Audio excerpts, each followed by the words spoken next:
നമസ്കാരം, കാസർഗോഡ് ന്യൂസിലേക്ക് സ്വാഗതം.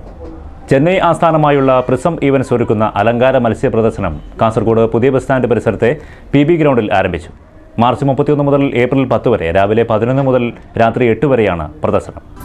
വൈവിധ്യമാർന്ന അലങ്കാര മത്സ്യങ്ങളെ പൊതുജനങ്ങൾക്ക് പരിചയപ്പെടുത്തുകയും ശാസ്ത്രീയമായ രീതിയിൽ വളർത്തുവാൻ വേണ്ടതെല്ലാം ജനങ്ങളിൽ എത്തിക്കുകയും ചെയ്യുന്നതിലൂടെ പൊതുജനങ്ങൾക്ക് കുറഞ്ഞ ചെലവിൽ അലങ്കാര മത്സ്യങ്ങൾ ലഭിക്കുകയും ഇറക്കുമതി ചെയ്തിരിക്കുന്ന അത്യാധുനിക രീതിയിലുള്ള മെയിൻ്റനൻസ് ഫ്രീ അക്വേറിയങ്ങളും ക്ലീനിംഗ്, വാട്ടർ കണ്ടീഷനിംഗ് തുടങ്ങി മത്സ്യങ്ങൾക്കു വേണ്ട സപ്ലിമെൻ്ററി ഫുഡും മരുന്നുകളും അക്വേറിയം അലങ്കരിക്കുന്നതിന് വേണ്ട ഇറക്കുമതി ചെയ്ത ടോയ്സുകൾ, പ്ലാന്റുകൾ, ഫിൽട്ടറുകൾ തുടങ്ങി അക്വേറിയത്തിനാവശ്യമായ എല്ലാ ഉൽപ്പന്നങ്ങളും സാധാരണക്കാരിലെത്തിക്കുക എന്നതും ഈ പ്രദർശനത്തിൻ്റെ ലക്ഷ്യമാണ്. ഇതോടൊപ്പം തന്നെ ചൈനീസ് ഫെങ് ഷുയി ലക്കി മത്സ്യങ്ങളും ജനപ്രിയ ഇനങ്ങളായ ഗോൾഡ് മത്സ്യങ്ങളിലെ അപൂർവ ഇനങ്ങളും ബ്ലാക്ക് ഗോസ്റ്റ്, ലയൺ ഹെഡ് തുടങ്ങി 1000-ലധികം മത്സ്യ ഇനങ്ങളും പ്രദർശനത്തിനുണ്ട്.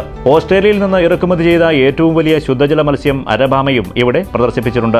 പ്രാവ് വളർത്തലിലും പക്ഷി വളർത്തലിലും അലങ്കാര കോഴി വളർത്തലിലും വളരെയധികം താല്പര്യം പ്രകടിപ്പിക്കുന്ന കാസർഗോട്ടുകാരുടെ ആഗ്രഹ പൂർത്തീകരണത്തിനായി ഇവയുടെയെല്ലാം അപൂർവ ഇനങ്ങളുടെ പ്രദർശനവും ഈ കൂട്ടത്തിൽ ഉൾപ്പെടുത്തിയിട്ടുണ്ട്. ഇതോടെ വാർത്ത സമാപിക്കുന്നു. നമസ്കാരം.